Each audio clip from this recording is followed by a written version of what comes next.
I would like to thank Lectron for sending me these items for review. This is my first video using their products.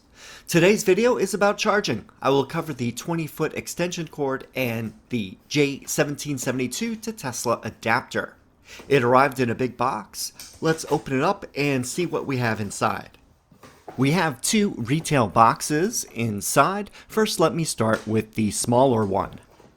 This is the J1772 to Tesla adapter.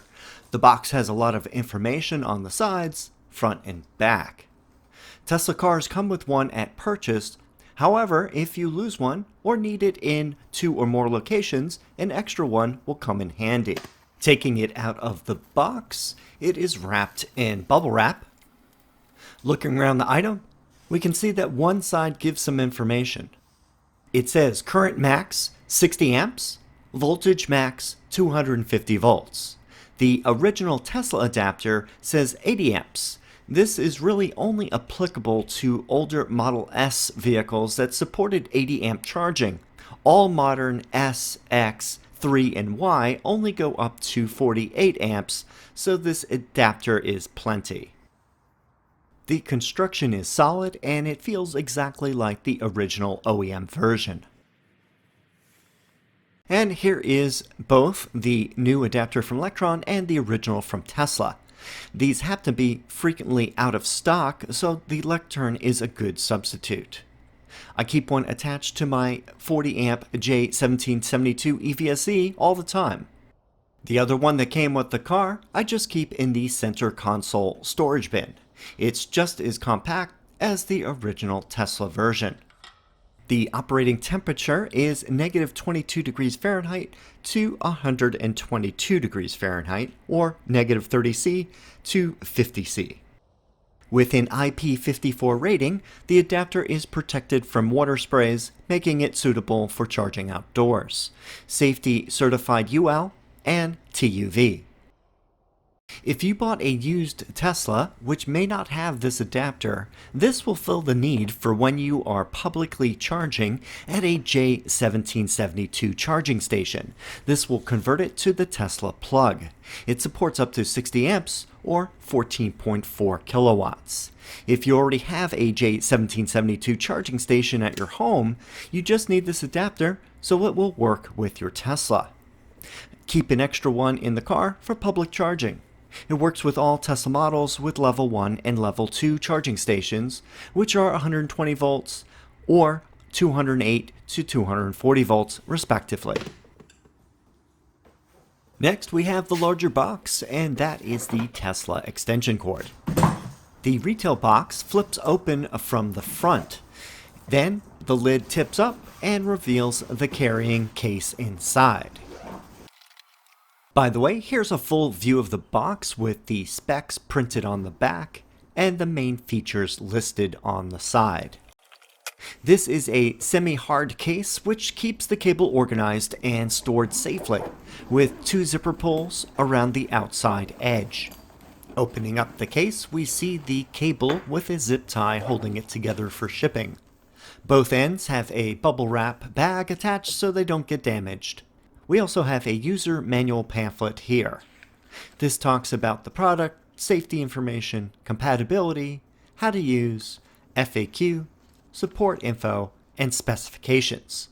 I want to make clear that this is not supercharger compatible. This Tesla charging cable extension cord will not work with superchargers. This extension cord is compatible with Tesla high-powered wall connectors, all generations of destination chargers, and mobile connectors. It has a max rating of 48 amps, 240 volts, and 11.52 kilowatts charging capacity. First, I will cut off the zip tie holding the cable loop in place. Let's have a closer look at the extender cable. This end is the Tesla charger adapter, or female end, that connects to the plug of a mobile connector or destination charger cable. There is a red button that releases the cable when attached. This is an end cap in place that will protect the cable while in storage and keep dirt and other debris out. On the other end, we have the Tesla charging handle that plugs into the car's charging port. It looks very similar to the one that comes on a mobile or wall connector. However, one thing to note, the button that is on the top of the handle is not active and does not control the Tesla's charge port door. You will need to use the app or the car's display, or just press the charge port door itself to open. To disconnect the handle, you need to do the same thing, use the app or the car's display. That's the only major negative that I've seen with this cable. I'm not sure if it's a communication protocol that is not transmitted or what, or that the button is just a dummy. I almost wish that they left the handle blank and not have the confusion that having a button there causes. In any case, this is something you should know.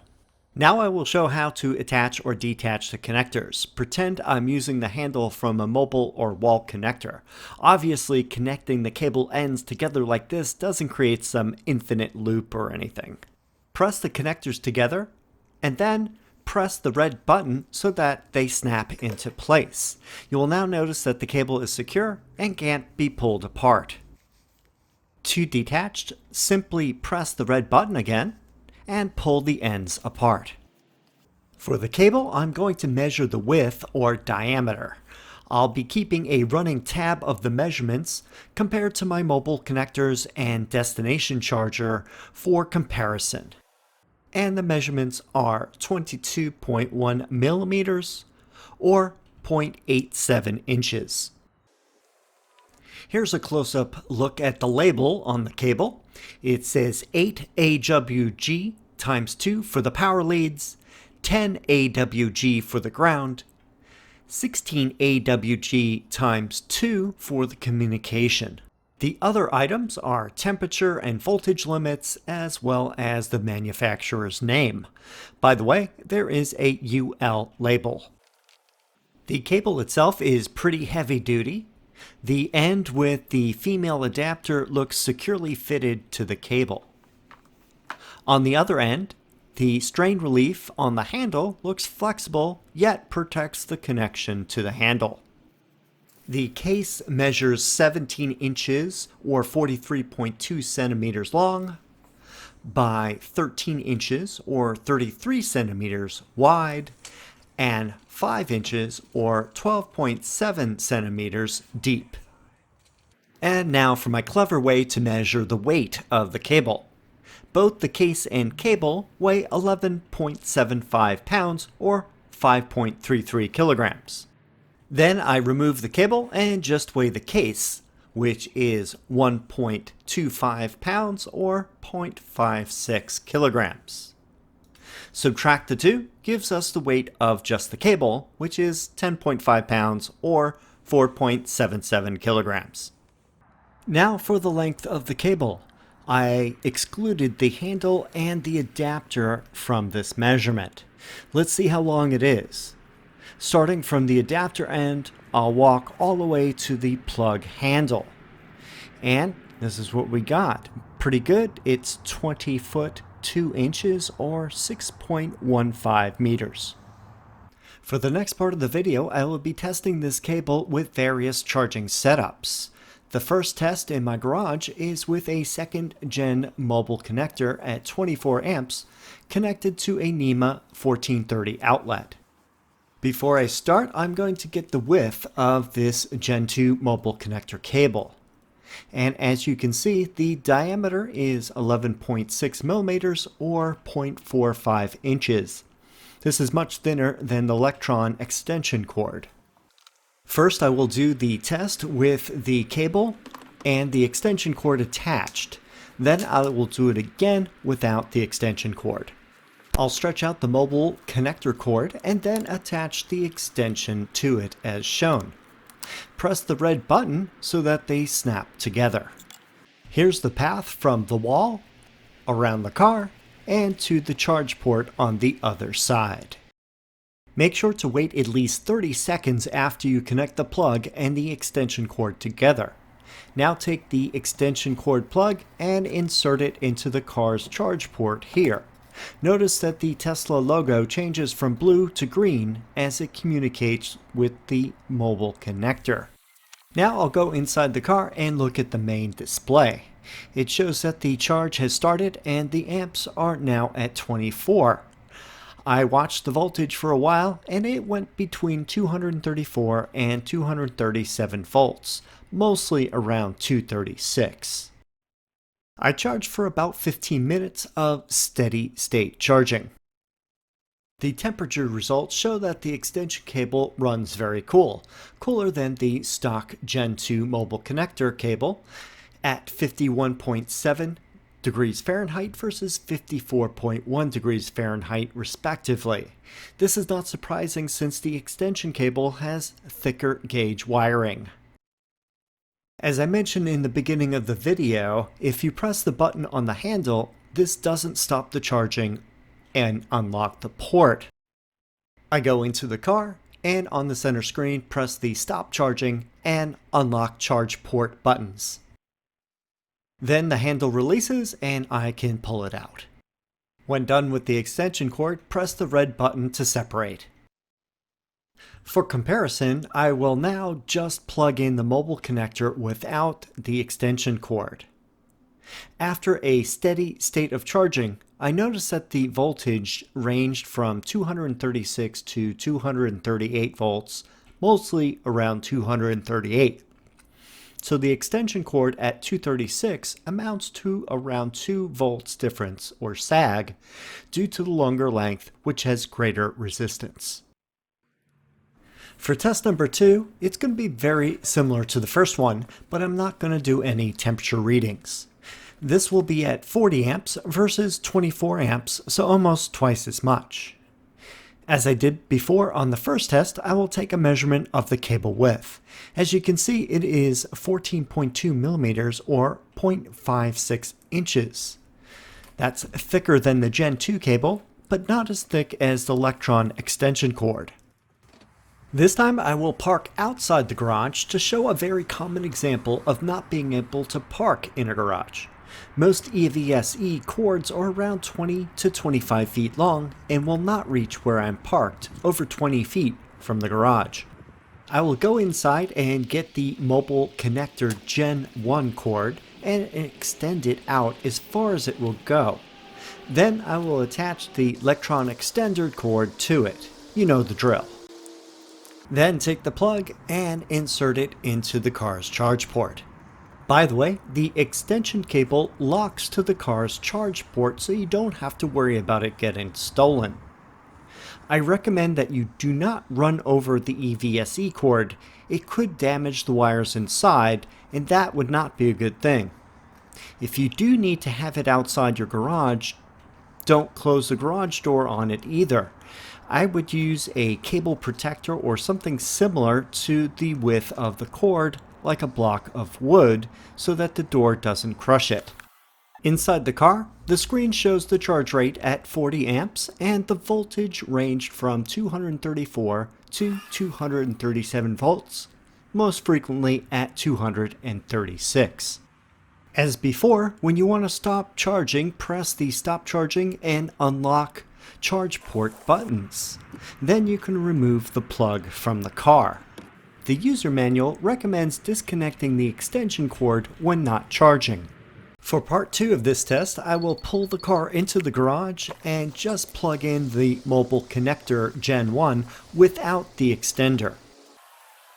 After reaching several minutes of charging, the voltage ranged between 235 and 238 volts, with 236 occurring most often, compared to using the extension cord, which had 235, or about 1 volt less, due to more resistance. Now for a little road trip. I went to the north part of my metro area, where a local park has 2 Tesla destination chargers with 48 amps and 240 volts service. Most of the level 2 destination charging is roughly 208 volts, so this is a little bit faster and maxes out the capability of the extension cord. This test will consist of two parts: the base level, where I connect the charging station to the car and determine the voltage range. Then I will test the same charger with the extension cable and note any differences in the voltage while charging. I'm plugged in and going inside the car to check on the charging. It will ramp up from 2 all the way up to 48 amps. And during charging, I noticed that the voltage ranged from 241 to 243 volts, with 242 being the most frequent. Charging is done for now. As I disconnect the handle from the car, I will place it in the trunk. I will connect it to the Lectron extension cord now. Remove the end cap from the adapter end. Then take the destination charger plug and insert it. Press the red button so that the two ends lock in. By the way, you need to wait at least 30 seconds before connecting the plug to the car after you do this step. I will take the destination charger cord and extend it as far as it will go along the curb. And here is where it ends, with the extension cord attached. At this point, I get in the car and move it over a few parking spots to give the extension cord a good test. Now that I am parked, I will get the extension cord handle and insert that into the car's charge port. Here's a good view of where I am parked, 4 spots over from the original position. This sometimes happens when charging spots are filled with ICE cars blocking them. Most of these are 20 to 25 foot cables, and with the extension, that gets you 40 to 45 feet in total. While we are here, I might as well get the diameter for the destination charger cable. I measure 21.4 millimeters or 0.84 inches. That's just slightly smaller than the Lectron extension cable thickness, so it's a fairly good match to the size of the Lectron cord. After getting to 48 amps, I watched the voltage and it ranged between 239 and 242 volts, mostly around 240. Compared to charging without the extension cord of 242 volts, the voltage sag is roughly 1 to 2 volts. When done charging, go to the Tesla screen and press the stop charging and unlock the charge port buttons. I then go outside and pull out the Tesla plug and place it aside. Charging is done, I can go to where the extension cord is connected to the destination charger. Just press the red button and then pull them apart. Make sure to loop the cord and place it on the hanger, and also plug in the handle into the destination charger body. While this wasn't part of the original plan, here is something else I wanted to try. Since this location has both Tesla and J1772 charging stations, why not try the extension cord on the J1772 EVSE as well? And that's what I'm about to do now. Grab the handle from the station holster, and then I will attach the J1772 to the Tesla adapter that I showed at the beginning of the video. It will snap into place with the handle's clip holding it on. Then take the Lectron extension cord and connect that to the adapter on the Clipper Creek handle. That is what I would call a monster adapter extender combo. As I mentioned earlier, wait at least 30 seconds before attaching it to the car's charging port. Attach it to the car and it will start charging. These are all free charging locations, as well as most of the level 2 charging in my area. And here you can see it ramps up to 48 amps. While we are here, I might as well get the diameter for the Clipper Creek EVSE cable. I measured 22.6 millimeters or 0.89 inches. That's just slightly larger than the Lectron extension cable thickness. Here's the full list of measurements I made today, going from the smallest being the Gen 2 mobile connector to this one. After at least 15 minutes of charging at the full 48 amps, I noticed that the voltage ranged from 238 to 240 volts with the extension cord. On the Tesla's screen, I pressed the stop charging and unlock the charge port buttons. I then go outside and pull out the Tesla plug and place it aside. Where the extension cord and the EVSE cable plug meet, I can now disconnect since I am done charging. Press the red button and pull the plug and adapter port apart. Of course, also take the J1772 to Tesla adapter off of the Clipper Creek charging handle. My last charging test will be to compare the voltage on the Clipper Creek EVSE connected straight to the car. I'll use the J1772 to Tesla adapter to do this. Then I'll plug it into the car and start charging. Once the charging got to a steady state at 48 amps, and the voltage ranged from 239 to 242. Just like the other tests, the voltage sag is around 1 to 2 volts when using the extension cord compared to without. Sometimes, even after stopping the charge and unlocking the port from within the car, the handle doesn't come out. This happens sometimes with any of the adapters. I then unplug the J1772 handle and then remove the adapter from the port. It's a little clunky, but it can happen.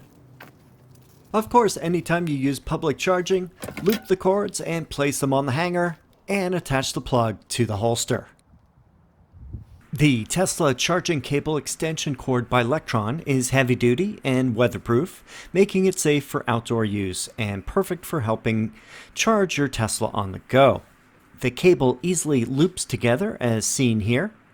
Make the loops tight enough so that it will fit into the storage case. Then place it inside the case and zip it up. Here's a close-up of the case. It seems well made with the semi-hard polyester exterior that keeps its shape without getting crushed. As to where to put the cable, here are some ideas. If you expect to need it, for example when traveling or using public charging and want to keep it in the car, the subfloor of the trunk is a perfect place for that. It is small enough to fit inside the well and off to the side if needed. Here you can see it in my trunk and how it fits. Another option is you can also keep it in the frunk area. Open the hood and put it inside. And it also fits well in here, as you can see. This is an interesting accessory, one that I have never seen or used before. As shown in my tests, it does what it promises. Not unexpectedly, there's a slight 1 to 2 volts of voltage sag due to the extra length. This extension cord will be very handy for traveling and situations where a parking spot is iced. You could park 1, 2, or even 3 spots away and still get a charge. Also, if you plan to charge your car outside your garage, this will extend the reach and offer you that flexibility. As I mentioned, this is only for AC charging and not for DC supercharging. The only negatives I see are that the button on the handle that does not unlock the charge port or interrupt the charging. You need to do that with the app or on the car's screen. Not a huge thing, but it is what it is. The second is the price. The original price is $300, which is a bit pricey, but this is a thick and sturdy cable, which I think is pretty useful. But I have a coupon code that will reduce the price and bring it down to $258. If you're interested in either of these items or both, please see the link in the video description. If you have any questions or comments, please leave them down below. Thanks for watching, and I will see you in the next video.